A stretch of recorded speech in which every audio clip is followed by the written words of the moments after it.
23일 부활절 세 번째 주일에 오신 여러분을 환영하고 축복합니다. 서로에게 인사했으면 좋겠습니다. 환영하고 축복합니다. 오늘 은혜 많이 받으세요. 네, 은혜 많이 받으세요. 은혜 많이 받으세요.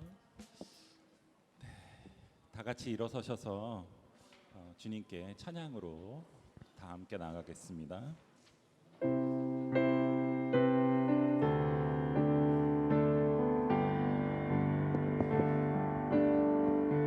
주의 장막이 어찌 아름다운지요. 내 영이 사모합니다.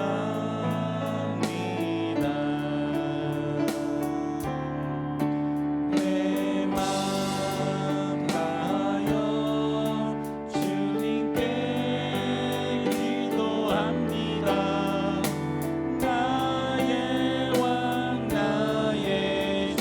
다시 한번 고백합니다. 주의 장막이 어찌 아름다운지요. 내 영이 사모합니다.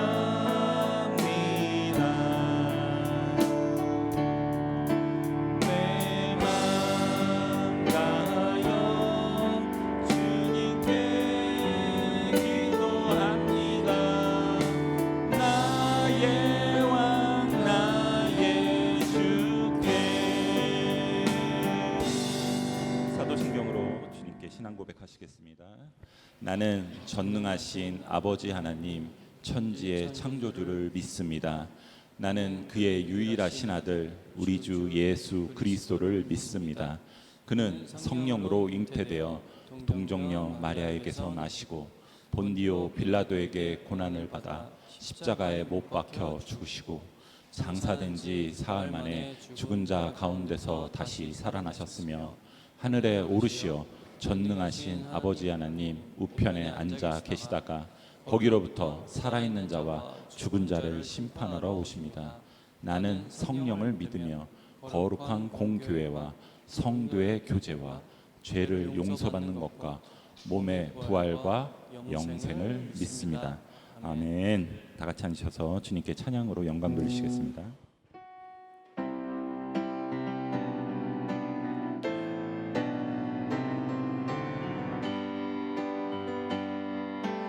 피난처 되시는 주 예수 영원한 승리의 왕 주님의 얼굴을 구할 때 주의 빛 비추시네. 전쟁은 주님께 속했네. 승리는 우리의 것. 예수의 이름을 높이며 영원히 찬양하리. 주님의 임재에 온 땅을 울리고 우리 기도에 하늘 문 여시네. 민족과 열방 주께 경배해. 영원히 보좌에 계신 왕께 피난처 되시는 주 예수 영원한 승리의 왕 주님의 얼굴을 구할 때 주의 빛 비추시네. 전쟁은 주님께 속했네. 승리는 우리의 것. 예수의 이름을 높이며 영원히 찬양하리. 주님의 임재에 온 땅은 들리고 우리 기도에 하늘 문 여시네. 온 민족과 열방 주께 경배해 영원히 하나님 어린 주님의 임재에 온 땅은 들리고 우리 기도에 하늘 문 여시네 온 민족과 열방 주께 경배해 영원히 하나님 어린 주님의 임재에 온 땅은 들리고 우리 기도에 하늘 문 여시네 온 민족과 열방 주께 경배해 영원히 하나님 어린 양께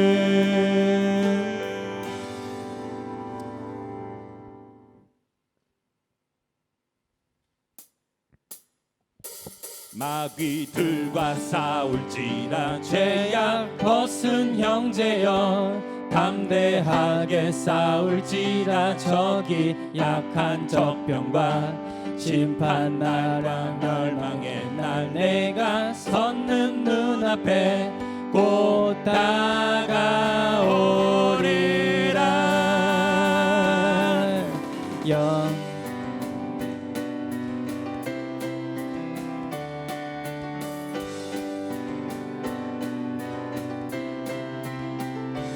마귀들과 싸울지라 죄악 벗은 형제여 담대하게 싸울지라 저기 악한 적병과 심판 날과 멸망의 날 내가 섰는 눈앞에 곧 다가오리 영광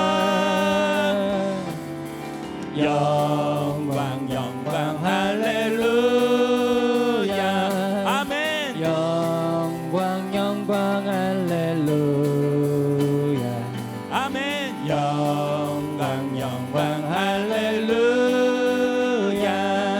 곧 승리하리라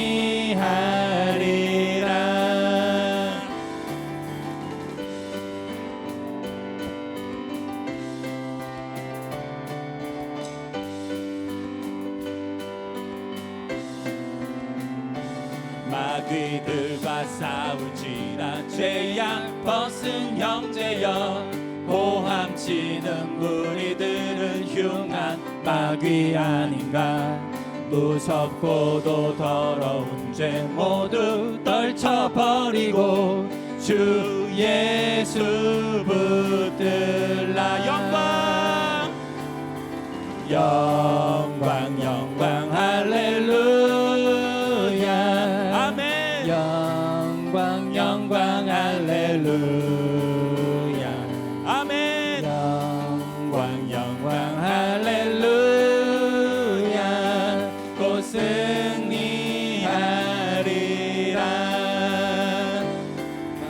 마귀들과 싸울지라 죄악 벗은 형제여 구주 예수 그리스도 크신 팔을 벌리고 너를 도와주시려고 서서 기다리시니 너 어서 나오라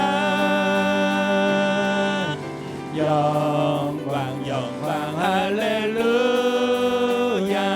아멘 영광 할렐루야 아멘 영광 할렐루야 곧 승리하리라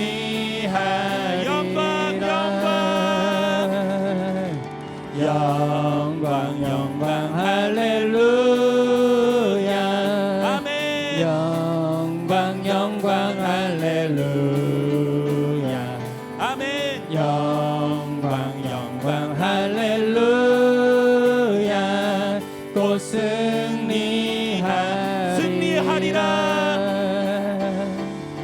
승리하였네 어린 양의 보혈로 우리 우린 보혈의 능력으로 서리라. 승리하였네 어린 양의 보혈로 주 내게 승리 승리하였습니다. 승리하였네 어린 양의 보혈로 우린 보혈의 능력으로 서리라. 승리하였네 어린 양의 보혈로 주 내게 승리 승리하였습니다. 승리하였네 어린 양의 보혈로 우린 보혈의 능력으로 서리라. 승리하였네 어린 양의 보혈로 주 내게 승리 주 내게 승리, 주 내게 승리 주 내게 승리, 주 내게 승리 주셨네. 아멘.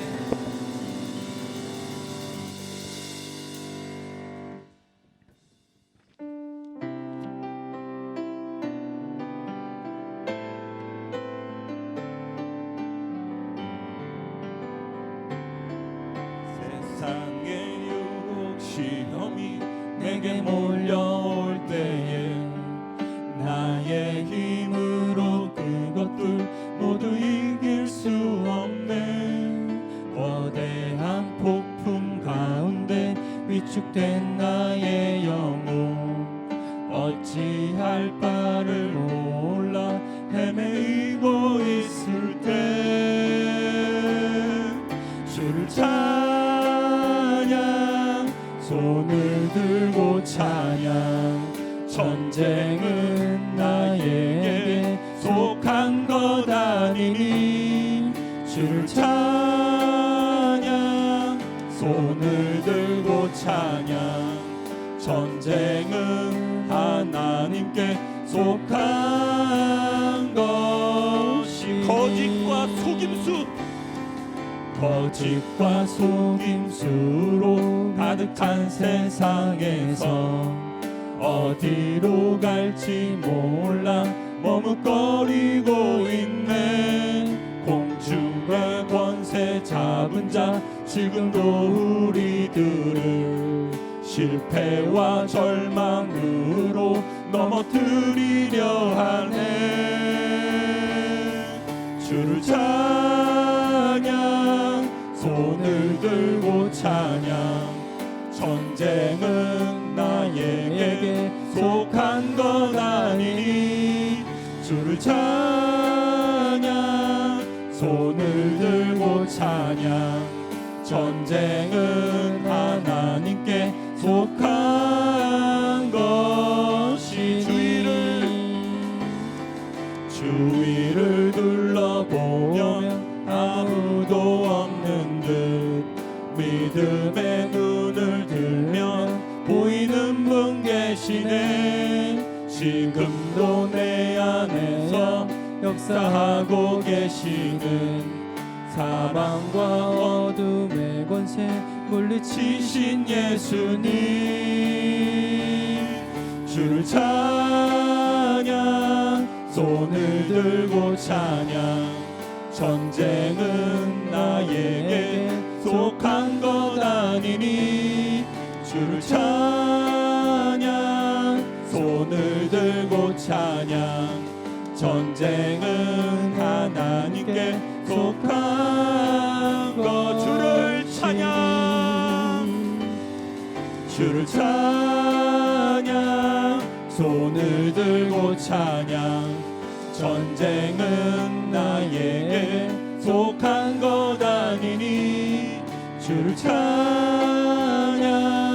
손을 들고 찬양 전쟁은 하나님께 속한 것 주님의 임재에, 주님의 임재에 온 땅은 들리고 우리 기도에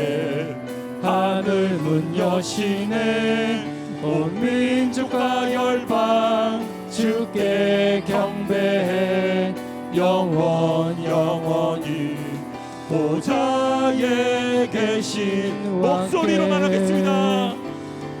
주님의 임재에 온 땅은 늘리고 우리 기도에 하늘 문 여시네 온 민족과 열방 주께 경배해 영원히 하나님 어린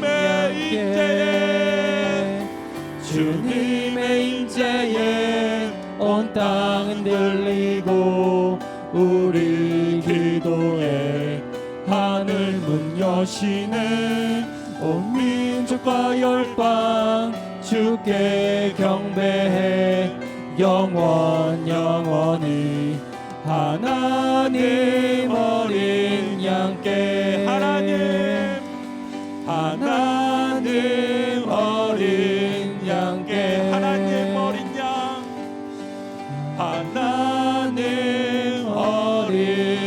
양께.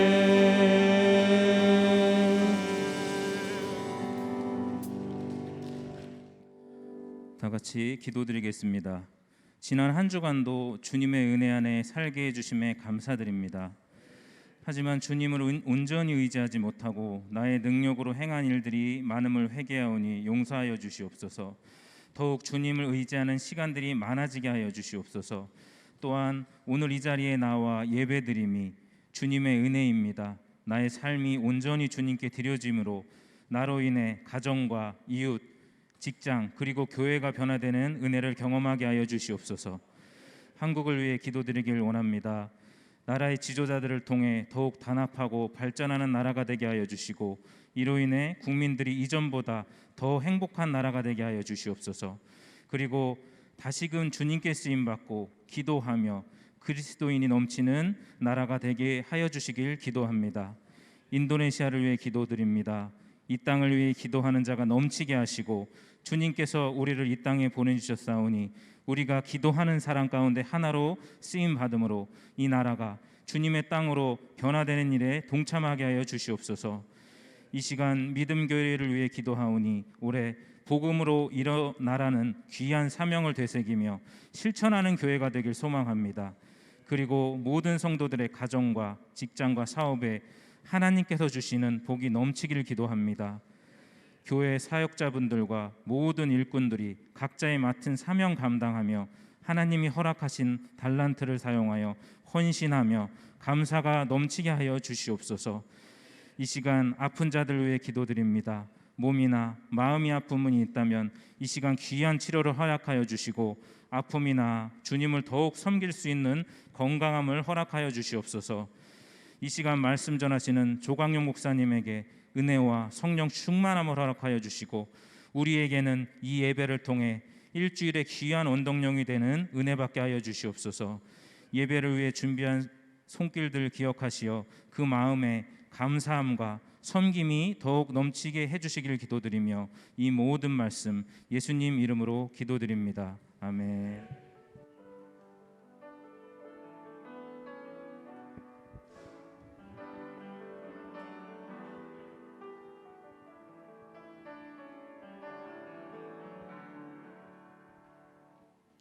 내게 있는 향유옥합 우리 찬양하면서 준비하신 예물 하나님께 드리겠습니다.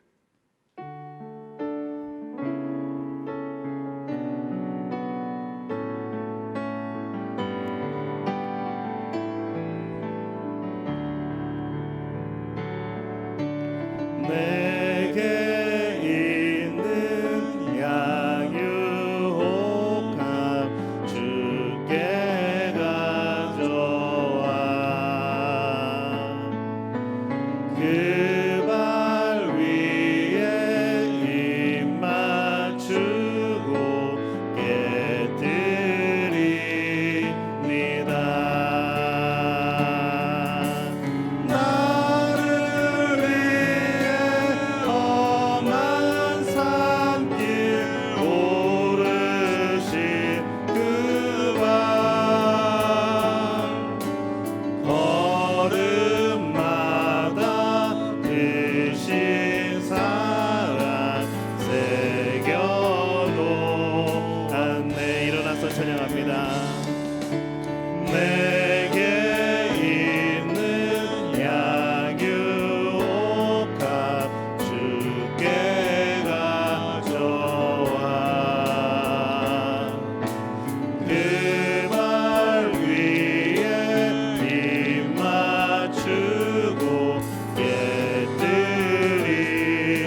은혜와 사랑에 감사를 드립니다. 한 주간도 우리의 삶의 주인 되시고 또 우리의 모든 것 되시며 또 우리 삶을 이끌어 가시는 분이 되어 주시니 참 감사를 드립니다.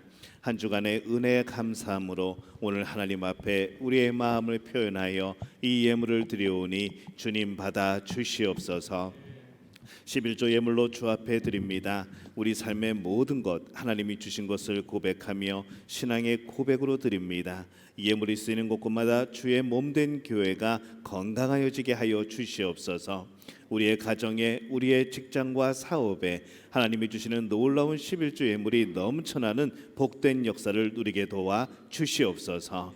오늘 감사헌금으로 주 앞에 드립니다. 하나님, 우리 삶의 감사의 조건들을 찾아가며 우리의 마음을 표현하여 이 예물로 드려오니 주님 받아 주옵소서.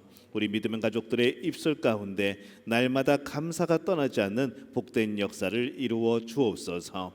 오늘 선교헌금으로 또 주일원 구역헌금으로 주 앞에 드립니다. 하나님, 예물을 기억하여 주옵소서. 주의 복음이 전파되는 그곳에 성령의 놀라운 역사들이 나타나게 도와 주옵소서. 이 예물이 쓰이는 그곳에 우리 드린 성도들의 이름이 기억되게 하여 주옵소서.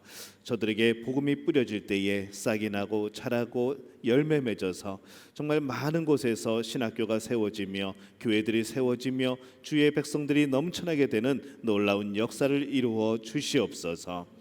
주님, 오늘 주일헌금으로 주 앞에 드립니다. 하나님, 주의 앞에 우리가 예배 드릴 때 우리의 몸과 마음이, 우리의 삶이, 또 우리의 물질이 주 앞에 예물이 되어서 산재물 되어서 주 앞에 드려오니 주님 받아 주옵소서. 우리의 모든 것 받아 주실 때에 우리 삶의 매 순간이 예배의 삶, 또 삶의 예배가 되어지게 주님 역사하여 주시옵소서.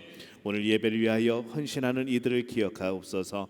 찬양대와 또 성가대와 또 예배위원과 반주와 또 우리 방송과 안내와 헌금과 또 우리 주방에서 봉사하는 많은 이들을 기억하여 주옵소서.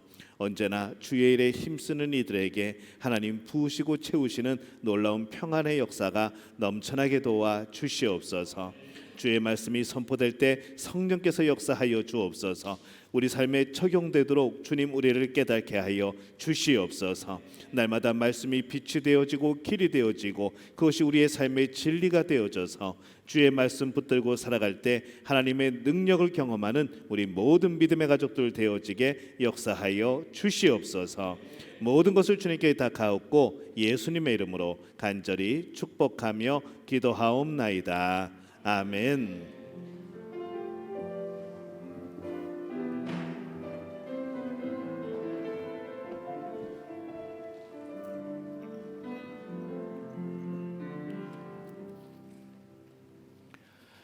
교회 소식 함께 나누겠습니다. 우리 주보를 참조해 주시기를 바랍니다.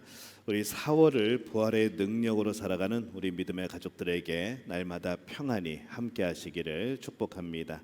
우리 르바란 연휴 기간 중에 예배를 안내드립니다. 4월 24일 월요일부터 26일 수요일까지 우리 새벽 기도회와 우리 수요 예배를 모이지 않습니다. 기억하시고 또 4월 27일 목요일 새벽 기도회부터 모든 예배를 정상화하겠습니다. 기억하시고 또 참여해 주시기를 바랍니다. 지금 교회 직원 기사들이 지금 휴가 중에 있습니다. 우리 기사들은 운전기사들은 4월 21일부터 27일 목요일까지 휴가입니다. 28일에 이제 출근하게 됩니다. 그리고 우리 사무직원 알렌 그리고 우리 주방의 율리는 정상 근무합니다. 기억하시고 또 교회를 이용하여 주시길 바랍니다. 4월 또 5월에 우리 예배 일정을 함께 좀 나누려고 합니다. 다음 주 4월 30일 주일은 원래는 온 세대 예배를 드려야 되는데 많은 분들이 한국 가시고 또 일정들이 있으셔서 우리 전통 예배로 4월 30일은 드리도록 그렇게 하겠습니다. 각 부서는 따로 또 예배를 드립니다. 5월 6일 토요일은 전교인 새벽 기도회를 또 진행합니다. 또 5월 7일은 어린이 주일입니다. 우리 그날은 어린이들과 함께 또 이 찬양을 함께하는 또 그런 시간도 있습니다. 5월 14일은 어버이 주일입니다. 유아 세례, 헌화식, 또 유소년 세례, 일반 세례, 견신 예식 또 진행을 합니다. 5월 21일은 스승의 주일입니다. 우리 교사들 중에서 5년 이상 10년 미만 우리 근속을 하신 교사들을 또 시상하도록 그렇게 하겠습니다. 좀 전에 말씀드린 것과 같이 우리 세례 및 견신 예식이 5월 14일에 있습니다. 우리 헌화식은요 돌 이하의 아기, 또 유아 세례는 만 2세 이하의 아이들, 그다음에 유소년 세례는 7세 이상, 그리고 일반 세례는 만 15세 이상입니다. 또 우리 견신 예식은 유아 세례를 받은 후에 만 15세가 된 우리 이제 학생들을 대상으로 견신 예식을 진행하고요. 세례 교육은 5월 7일 주일에 하도록 하겠습니다. 신청은 5월 6일 토요일까지 고유미 전도사님이나 이슬기찬 전사님께 신청을 해주시기를 바랍니다. 우리 구역에서도 주변에 우리 세례 받으셔야 될 분들 알려주시고 또 추천해 주셔서 우리 성도들 세례 받을 수 있도록 그렇게 또 협조해 주시기를 바랍니다. 어린이 한글 영어 말씀 암송 매주 목요일 7시에 밴드에서 진행하고 있습니다. 오늘부터 내일까지 1박 2일 동안 우리 중고등부 방학맞이 MT를 합니다. 교회에서 또 밖에서 또 체육 활동으로 또 그렇게 진행을 합니다. 많이 참여해 주시고 또 위에서 기도해 주시기를 바랍니다. 구역공과 워크숍은 5월 2일 수요 예배 후에 진행하도록 그렇게 하겠습니다.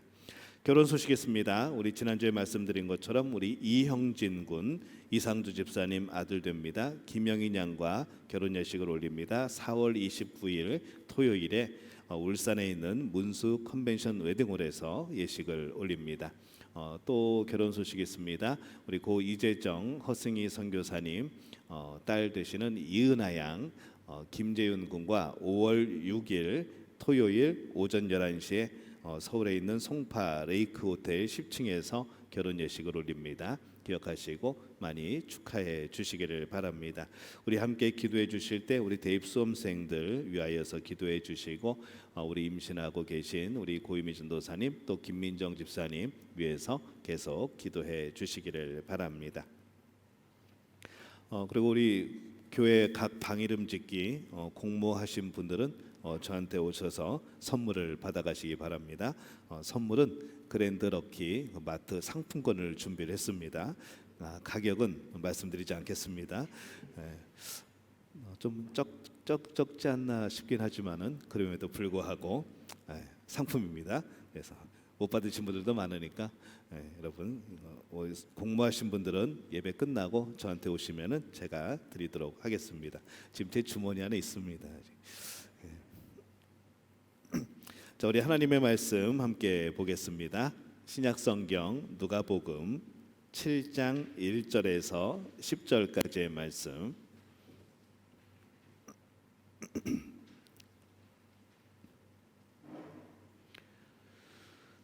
누가복음 7장 1절에서 10절까지 우리 한 목소리로 함께 봉독하겠습니다. 예수께서 모든 말씀을 백성에게 들려주시기를 마치신 후에 가버나움으로 들어가시니라. 어떤 백부장의 사랑하는 종이 병들어 죽게 되었더니 예수의 소문을 듣고 유대인의 장로 몇 사람을 예수께 보내어 오셔서 그 종을 구해 주시기를 청한지라. 이에 그들이 예수께 나와 간절히 구하여 이르되 이 일을 하시는 것이 이 사람에게는 합당하니이다. 그가 우리 민족을 사랑하고 또한 우리를 위하여 회당을 지었나이다 하니 예수께서 함께 가실새 이에 그 집이 멀지 아니하여 백부장이 벗들을 보내어 이르되 주여 수고하시지 마옵소서. 내 집에 들어오심을 나는 감당하지 못하겠나이다. 그러므로 내가 주께 나아가기도 감당하지 못할 줄을 알았나이다. 말씀만 하사 내 하인을 낫게 하소서. 나도 남의 수하에 든 사람이요 내 아래에도 병사가 있으니 이더러 가라 하면 가고 저더러 오라 하면 오고 내 종더러 이것을 하라 하면 하나이다. 예수께서 들으시고 그를 놀랍게 여겨 돌이키사 따르는 무리에게 이르시되 내가 너희에게 이르노니 이스라엘 중에서도 이만한 믿음은 만나보지 못하였노라 하시더라. 보내었던 사람들이 집으로 돌아가 보매 종이 이미 나아 있었더라. 아멘. 이 말씀은 살아계신 하나님의 말씀입니다. 아멘. 우리 샬롬 성가대 오 찬양의 우리 주께 이 찬양으로 하나님께 영광 돌려주시겠습니다.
우리 옆에 분에게 인사하겠습니다. 하나님이 우리와 함께 하십니다. 예, 한 번 더 인사합니다. 오늘 예배 가운데 하나님이 함께 하십니다.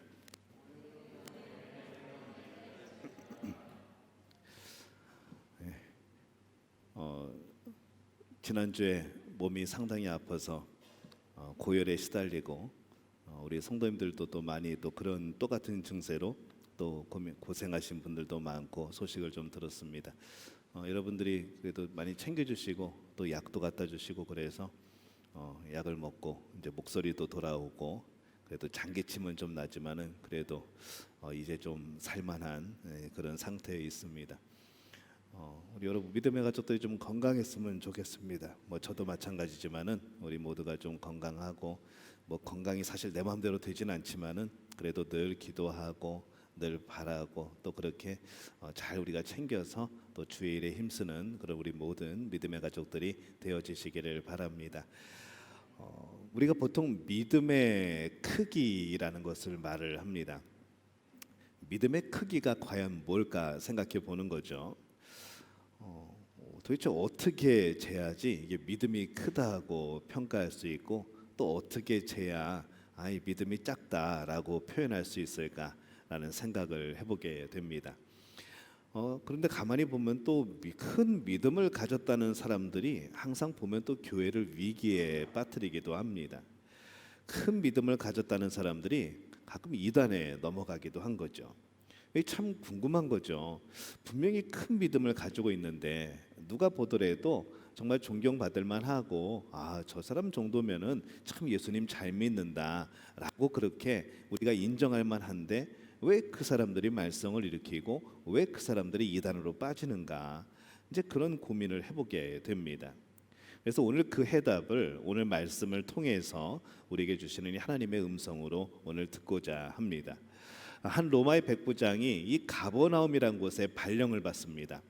이 정복지를 다스리기 위해서 로마로부터 파견된 사람이죠. 정복지도 많고 사실 뭐 로마가 정복한 데가 한두 군데가 아니죠. 근데 웬만하면은 좀 큰 도시에 웬만하면 좀 멋진 그런 곳에 이렇게 좀 파견이 되면 좋은데 지금 이 사람 이 백부장은 큰 도시가 아니라 이 변방에 있는 가버나움에 이제 발령이 납니다. 뭐 이렇게 기뻐할 일 만한 것은 아니죠. 마음으로는 그냥 큰 사고 없이 여기서 몇 년 잘 지내다가 그냥 돌아가야지라고 마음을 품었을 수도 있습니다. 근데 이 사람이 성경에 등장을 합니다. 그 수많은 백부장 중에서 이 사람이 성경에 등장을 하는 것이죠. 게다가 예수님께서 또 이 사람의 믿음을 칭찬을 합니다. 오늘 우리는 그 이유를 살펴보자고 하는 것이죠. 왜 이 백부장의 믿음을 칭찬하셨는가? 그렇다면 우리도 그 믿음을 본받아야 되지 않겠는가 하는 것이 오늘 말씀의 그런 주제입니다. 오늘 말씀은 마태복음 8장에도 기록이 되어 있습니다. 근데 이 누가복음에 이 백부장에 대해서 좀 더 자세하게 나옵니다. 그래서 오늘 말씀은 이 누가복음에 대한 말씀을 함께 봉독을 했습니다. 이 사람이 가버나움에서 백부장으로 일하면서 사람들을 어떻게 대했는지 그 당시에 몇몇 유대 장로들이 예수님을 찾아옵니다. 그리고 예수님에게 이렇게 말하죠. 예수님, 지금 이 사람이 요청이 있는데 이 사람 요청은 꼭 들어주셔야 됩니다. 이 사람의 소원만큼은 꼭 들어주셔야 됩니다. 라고 말을 합니다. 이 유대 장로들, 당시에 회당의 지도자입니다. 기득권층이죠. 존경받는 인물들입니다. 근데 이 사람들이 예수님을 찾아와서 이 로마 백부장의 부탁을 들어주어야 한다고 말을 하는 겁니다. 이게 어떤 상황인가 하면요, 우리 일제 강점기 때 이제 일본 사람들이 와가지고 통치를 하죠. 근데 우리 마을을 다스리는, 우리 마을을 통치하는 그 사람에 대해서 이렇게 추천을 하는 거죠. 이 사람은 사랑이 많다고, 이 사람은 우리를 도와주는 사람이라고 지금 그렇게 칭찬하고 있는 겁니다. 그러니까 이게 쉽지 않다는 거죠. 왜 이 백부장의 요청을 들어주어야 하는가 하면은 그 이유를 이렇게 말합니다. 이 백부장이 우리 유대 민족을 사랑한다는 거죠. 생각해 보면은 누가 아무리 사랑을 베풀어도 그 사람의 사랑이 나에게 느껴져야 우리는 사랑한다고 말할 수 있지 않겠습니까? 아무리 우리가 다른 사람을 사랑한다 그래도 진심이 느껴지지 않으면은 이 내가 그 사람이 우리를 사랑한다고 그렇게 소개하거나 추천할 수가 없는 것이죠. 근데 지금은 이 정복자가 와가지고 다스리는 판국에 그 사람이 사랑이 많다고 추천한다는 것은, 그렇게 소개를 한다는 것은 이 백부장이 뭔가 대단한 일을 한 겁니다. 이 사람들이 예수님에게 말합니다. 저 사람은 우리 민족을 참 사랑합니다. 이게 참 흔치 않은 일이죠. 뭘 잘 다스리려면 친절하면 되겠죠. 차별하지만 않아도 아마 마음은 열 겁니다. 그런데 누구에게 소개시켜 줄 때 이 사람은 나를 사랑해 라고 소개시켜 준다는 것은 참 놀라운 이야기입니다. 게다가 유대인들의 회당까지 지어줬다고 소개를 하고 있습니다. 이 회당은 유대인들의 삶의 중심입니다. 마이크 만지지 마실래요? 유대인의 삶의 중심이죠. 이방인은 들어가지 못하는 곳입니다. 이 백부장은 그 회당에 들어가지 못함에도 불구하고 그 회당을 지어준 겁니다. 그러니 이 유대인들은 마음이 너무 좋은 거죠. 정말 저 백부장이 우리를 사랑하는구나, 정말 우리를 위해서 이렇게 일하고 있구나라는 것을 그들은 알게 된 겁니다. 근데 이 로마 백부장은 그런 삶을 산 사람인데 오늘 예수님을 초청한 이 배경은 더욱더 기가 막힙니다. 자기 집에 하인이 병이 났는데 여러 가지 치료의 방법을 썼는데 이 낫게 할 방법이 없는 것이죠. 그래서 마지막으로 예수님께 부탁을 하는 겁니다. 또 생각해 볼 때에 당시 그 상황에 볼 때에 로마 사람이, 정복자가 이 노예, 종에 대해서 이렇게 치료해 보려고 하고 예수님까지 초청해서 기도를 받고 싶어하는, 이건 굉장히 놀라운 사건이라는 것이죠. 흔치 않습니다. 당시 문화 속에서 이 노예, 이 종은 사람 취급도 받지 못했습니다. 근데 그 종을 사랑했고 그 종을 배려한 거죠. 사랑하지 않아도 될 사람을 사랑한 것이고 배려하지 않아도 될 사람을 배려한 것이 바로 이 사람의 모습이었습니다. 또 이 공직에 있는 사람이 이 유대인에게 뭔가를 부탁한다는 것이 얼마나 이게 부담스럽습니까? 자칫하면은 뭐 이제 명예가 떨어질 실추될 수도 있고 또 주변 사람들의 구설수에 오를 수도 있고 어머 로마 사람이 유대인 랍비한테 도움을 요청했대. 이것은 별로 승진에도 도움이 되지 않는 것이죠. 그래서 그 상황을 보게 될 때에 이 백부장이 하인을 위해서 예수님께 부탁한다는 것은 굉장히 큰 결심이고 결단이었다는 겁니다. 부탁을 들은 예수님은 또 흔쾌히 가십니다. 이제 백부장의 집에 다가왔는데 뜻밖에도 다른 사람들이 마중을 나오죠. 그리고 오늘 말씀대로 이렇게 말합니다. 예수님, 저도 군인이라서 잘 아는데 내 부하에게 가라고 하면 가고 오라고 하면 옵니다. 예수님께서도 말씀만 하셔서 병이 나으라 하면 나을 줄로 믿습니다. 나는 예수님이 우리 집안에 들어오는 것을 도저히 감당하지 못하겠습니다 라고 말을 합니다. 이게 어떤 상황이고 분위기일까요? 우리는 보통 손님이 오면은 대문 열고 나가서 맞이합니다. 아유 어서 오시라고, 들어오시라고.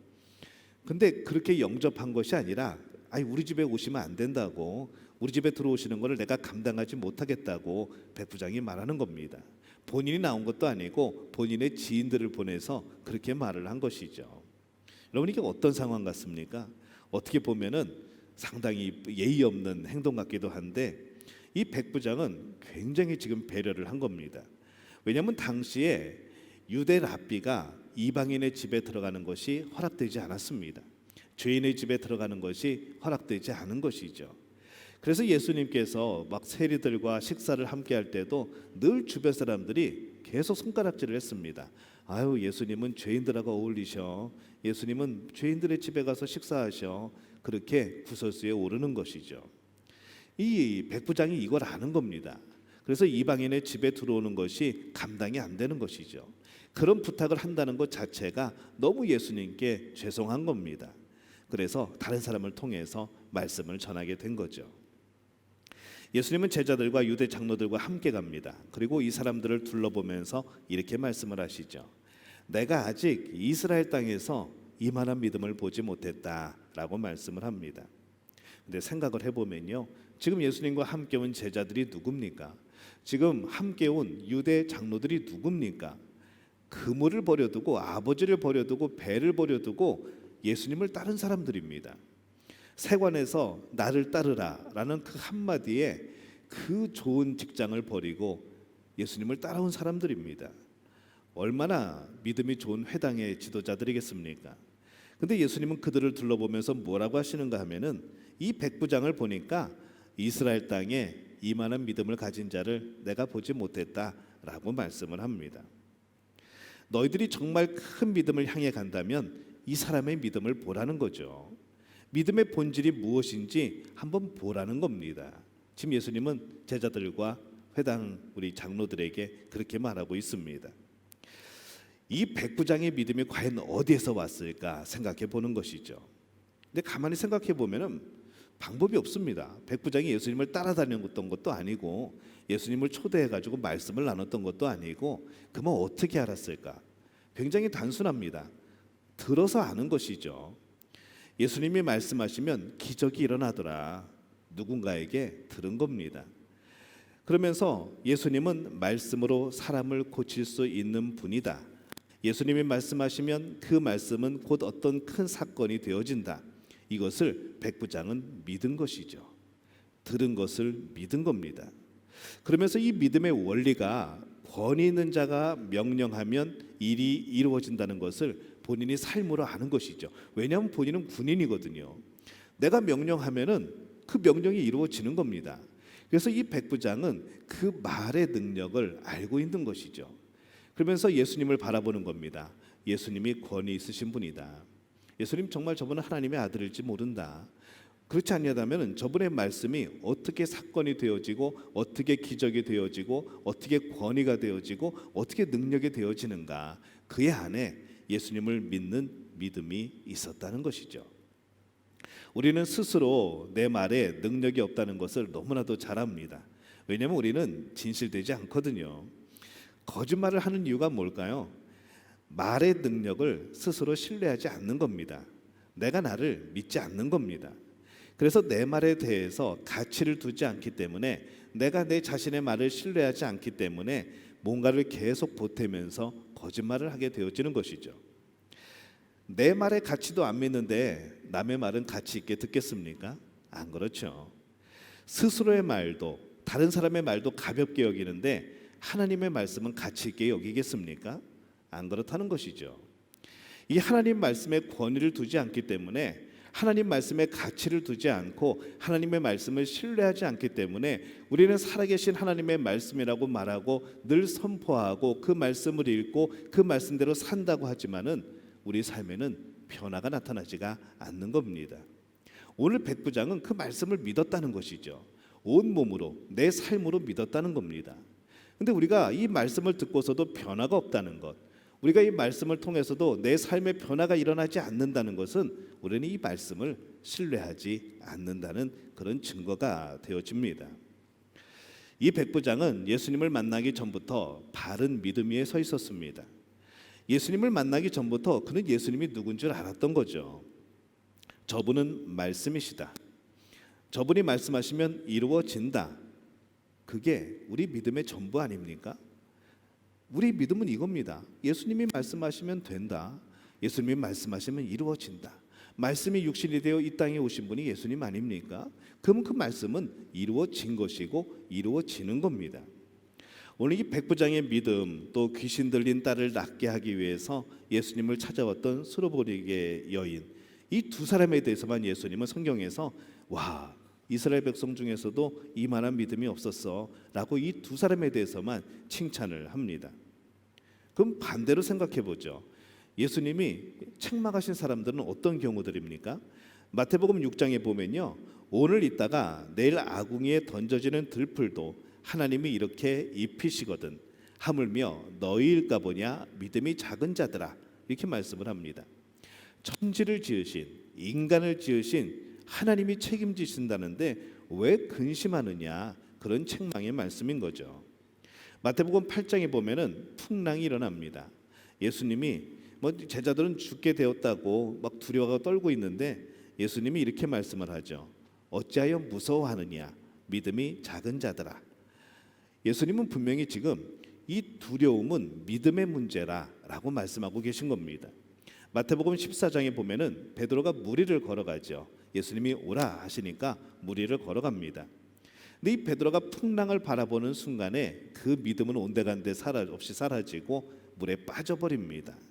그때 예수님이 말씀하시죠. 믿음이 작은 자여 왜 의심하였느냐. 이 말씀을 가만히 보면 그렇습니다.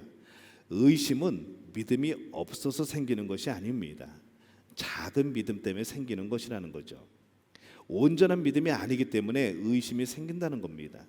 온전한 믿음이 아니기 때문에 두려움이 생긴다는 것이죠. 이런 예를 한번 들어볼까요? 우리 아기들을 이렇게 안고 이제 젖을 먹입니다. 아이들 잘 먹죠. 그리고 또 어느 때는 분유도 타서 먹이죠. 근데 잘 젖을 먹이다가 어느 날 이제 엄마가 분유를 타서 아기에게 줍니다. 아기는 그냥 먹습니다. 뜨거우면은 울기는 하겠죠. 하지만은 주는 대로 일단 먹습니다. 차가워도 먹습니다. 일단은 먹는 거죠. 어느 날 갑자기 분유를 타줬는데 아이가 갑자기 눈을 크게 뜨면서 어머니, 이거 유통기한이 언제까지인 건가요? 이게 물은 이거 온도가 제대로 된 겁니까? 설마 여기다 독을 타지는 않으셨겠죠, 엄마? 하고 묻지 않는다는 것이죠. 아기들은 엄마를 전적으로 신뢰합니다. 그게 내 마음속에서 아이 그래도 우리 엄마인데, 그래도 나를 낳아주신 분인데 설마 여기다 뭘 탔겠어? 설마 여기다가 펄펄 끓는 물을 집어넣겠어? 이런 계산을 하지 않는다는 거죠. 그냥 온 인격을 통하여서 엄마를 신뢰하는 겁니다. 근데 우리 믿음이 그래야 된다는 것이죠. 우리는 너무 계산이 많습니다. 내가 이렇게 하면 이렇게 해주시겠지? 내가 이렇게 하면 하나님이 이렇게 반응하시겠지? 우리는 이런 계산을 자꾸 한다는 것이죠. 우리가 믿음을 가진다고 하는 것은, 우리가 믿음 생활을 한다는 것은 아기가 엄마를 바라보는 그런 전인격적인 믿음과 신뢰라는 겁니다. 우리는 그렇게 하나님을 믿고 있나요? 그렇게 믿지 못하는 경우가 많다는 것이죠. 우리가 그렇게 아기처럼 엄마를 전적으로 신뢰하고 믿을 때 그때 우리는 평안이 임하는 것이고, 그때 우리는 아기처럼 편히 쉬고 잠자고 놓을 수 있다는 겁니다. 과연 우리는 그런 믿음인가 오늘 돌이켜보게 되는 것이죠. 예수님께서 이만한 믿음을 본 적이 없다고 말씀할 때에 이 믿음은 삶과 동떨어진 그런 형식과 틀에 갇혀 있는 그런 믿음이 아니었습니다. 삶의 현장에서 내 인격적으로 하나님께 반응하는 그 전부를 말하고 있다는 것을 오늘 우리는 알게 됩니다. 그럼 예수님은 우리를 어떻게 믿게 하셨습니까? 예수님은 제자들에게 한 번도 너희들이 이걸 믿어야 내 제자가 돼라고 말씀하신 적이 없습니다. 요한복음에서 보면요, 예수님께서 제자가 되는 길에 대해서 세 가지를 말씀을 합니다. 첫 번째는 요한복음 8장입니다. 내 말이 너희 안에 거하면 참 내 제자가 되고 내가 진리를 알지니 진리가 너희를 자유케 하리라, 이렇게 말씀을 합니다. 믿음이란 말이 없죠. 진리가 우리 안에 있을 때 우리는 제자가 되는 겁니다. 그분의 말씀이 우리 안에 가득 흘러 넘치면 우리는 제자가 되는 거죠. 두 번째는요, 내가 너희를 사랑한 것 같이 너희도 서로 사랑해라. 너희가 서로 사랑하면 세상 모든 사람들이 너희가 내 제자인 줄 알미라, 이렇게 말씀을 합니다. 서로 사랑하면, 그러면 이 세상에 어느 사람들이 우리를 보면서 아, 너희는 예수님의 제자구나 라고 그렇게 알 수 있고 인정을 해준다는 겁니다. 우리의 믿음을 보고 아, 너희는 예수님의 제자구나, 우리의 믿음을 보고 너희들은 예수님을 믿는 사람들이구나, 그렇게 말하지 않는다는 것이죠. 세 번째는 요한복음 15장입니다. 열매를 많이 맺어라. 너희가 열매를 많이 맺으면 그러면 내 제자가 되리라 라고 말씀을 합니다.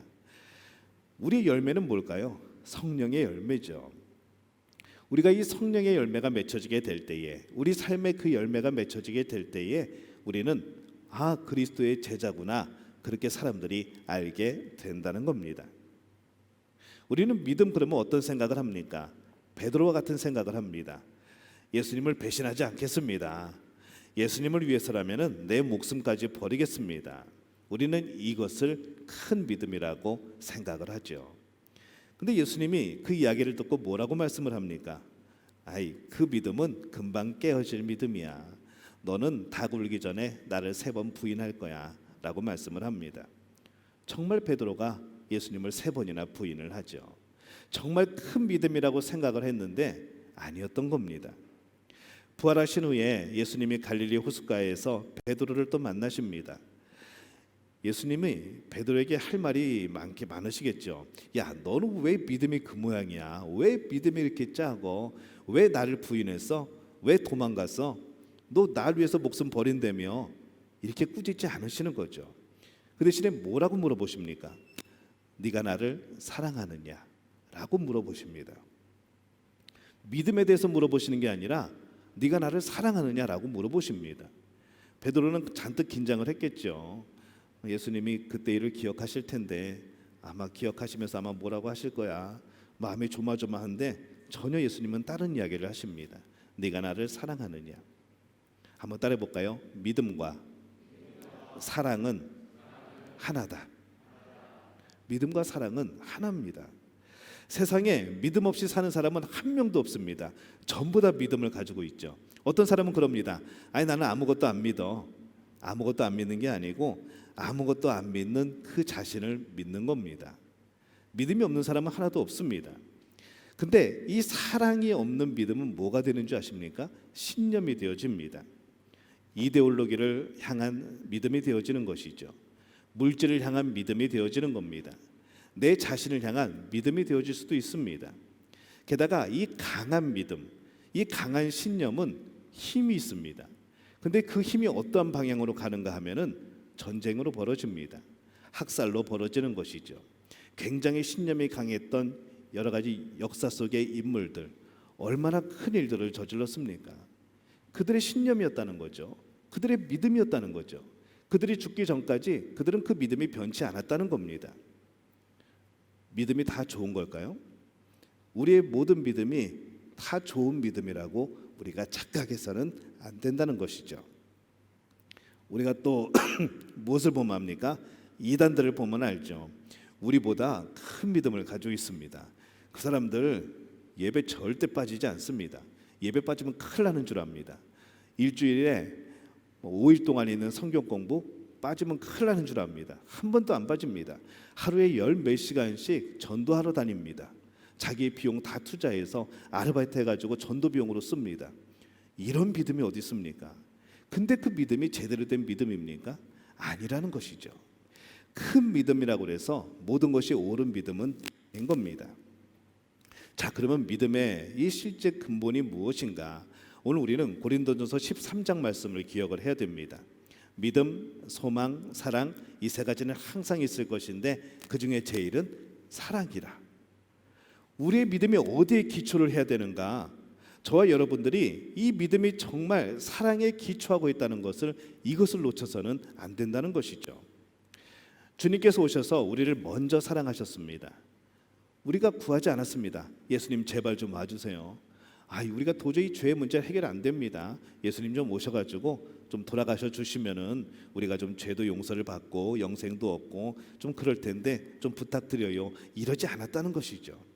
성경은 이렇게 말씀합니다. 우리가 아직 죄인 되었을 때에 그리스도께서 우리를 위해 죽으심으로 아버지께서 우리를 향하신 사랑을 확정하셨느니라. 그렇게 말씀을 합니다.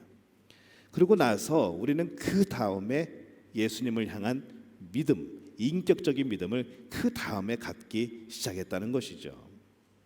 그분이 먼저 우리를 사랑하지 않았다면 우리가 믿음이 생길 수가 없는 겁니다.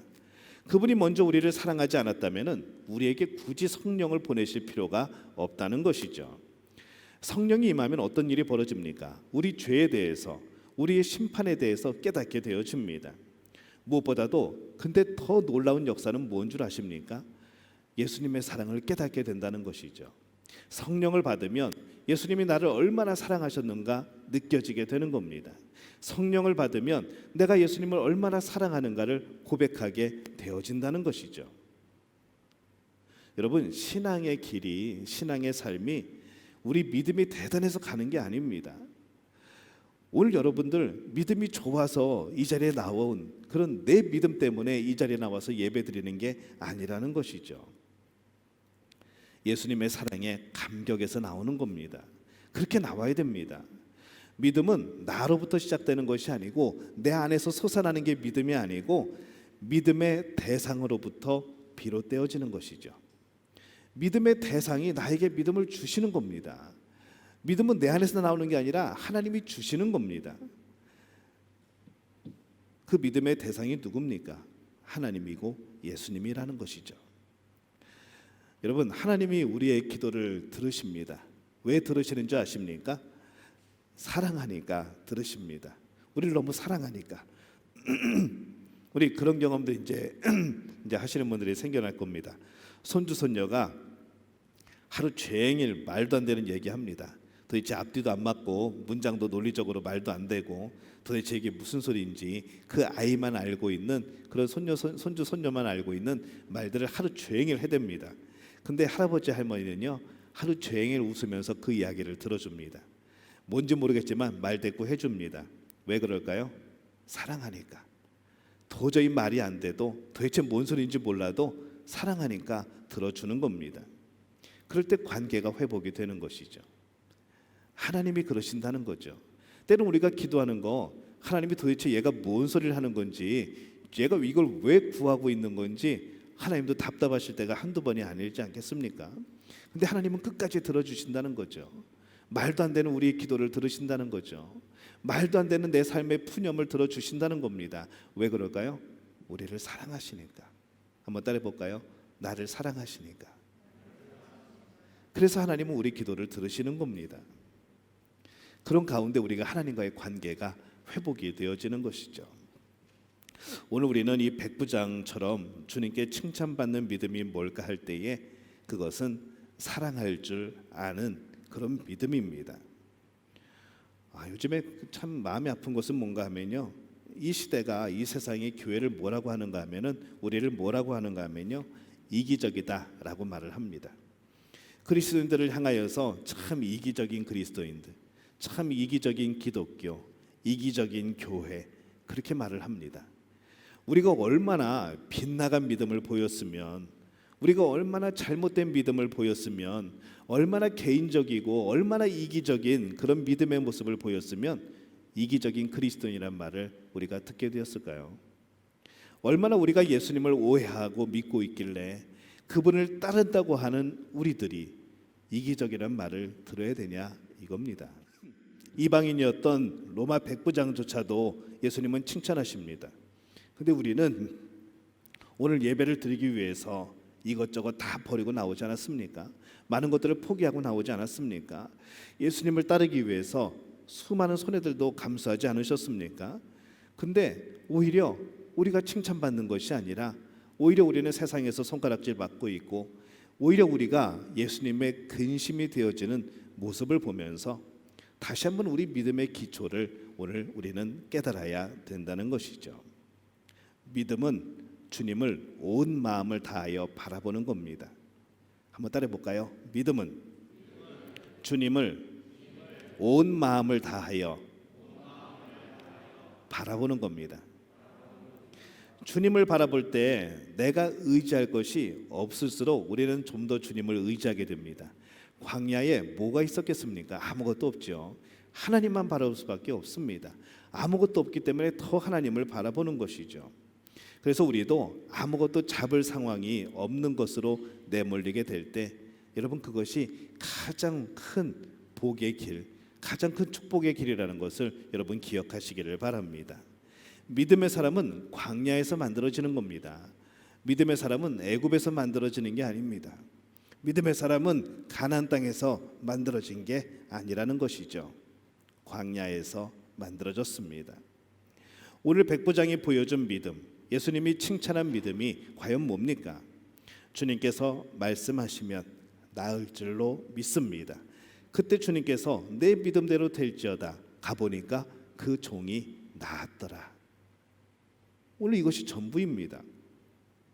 사랑하는 마음으로 간구했더니, 사랑하는 마음 믿음으로 간구했더니 이루어졌더라. 오늘 말씀은 바로 이것이 핵심입니다. 우리가 사랑하기만 하면 하나님이 믿음 부어주실 줄로 믿습니다. 우리가 서로 사랑하기만 해도 우리 교회에 소망을 주실 줄로 믿습니다. 우리가 서로 사랑하면 참 믿음, 흔들리지 않는 믿음 부어주실 줄로 믿습니다.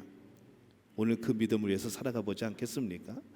오늘 그냥 믿음이라고만 고백하지 말고, 믿음이 있다고만 말하지 말고, 그 믿음과 사랑이 하나 되어지는, 정말 그 사랑을 포함하는, 사랑을 실천하는 그런 믿음의 모습들 우리 가운데 나타내어 되시기를 바랍니다. 다시 한번 오늘 믿음을 위하여 그 사랑을 실천하는 우리 모든 믿음의 가족들이 되어지시기를 예수님의 이름으로 축원합니다. 우리 함께 일어나서 기도할까요? 하나님, 오늘 우리가 살아가면서 우리의 믿음이 어떠한 모습이었는가 다시 한번 돌이켜보게 됩니다. 어떤 조건적인 믿음, 어떤 것을 얻기 위한 믿음, 우리의 믿음이 그런 모습이 아닐진데, 우리의 본질이 그것이 아닐진데, 우리는 언제나 무엇을 얻기 위하여서, 무엇을 받기 위하여서 나에게 믿음이 있다고 생각하고 그 믿음을 향해 살아왔던 그런 안타까운 시간들이 있었음을 주 앞에 고백을 합니다. 오늘 사랑으로 실천하는 믿음, 우리 마음속 깊은 곳에서 우리의 전 인격을 통하여서 온전히 하나님을 믿는 믿음, 그 믿음을 갖기를 원합니다. 우리의 삶이 그렇게 되게 도와주옵소서. 아기가 엄마를 신뢰하듯이 정말 하나님을 신뢰하는 우리들 되게 도와주옵소서. 우리 주여 한번 외치고 통성으로 기도합니다. 주여, 아버지 하나님, 주님 은혜와 사랑에 감사를 드립니다. 아버지, 우리가 진정으로 하나님을 신뢰하기를 원합니다. 우리가 진정으로 하나님을 사랑하기를 원합니다. 하나님, 우리의 믿음의 대상이 되신 하나님으로부터 우리가 진정한 믿음을 얻기를 원합니다. 우리를 도와주옵소서. 우리와 함께하여 주옵소서. 우리의 마음을 어루만져 주시옵소서. 우리 삶의 놀라운 변화들이 나타나게 도와주옵소서. 하나님의 말씀을 온전히 신뢰할 때에 진정 우리의 삶이 변화되게 도와주옵소서. 주님을 바라볼 때에 진정으로 우리가 주 앞에 나가는 복들. 이제는 우리 주 예수 그리스도의 은혜와 하나님 아버지의 극진하신 사랑하심과 성령의 역사하심이 오늘 예수 그리스도를 온전히 믿는 믿음, 아기와 같이 하나님을 온전히 신뢰하는 믿음, 그 믿음을 갖기를 원하는 우리 믿음의 가족들의 머리 위에 영원토록 함께 하시기를 간절히 축원하옵나이다. 아멘.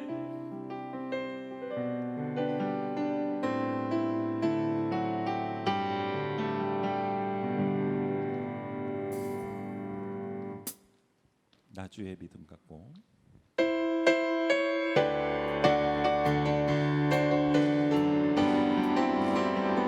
나주의 믿음 갖고 홀로 걸어도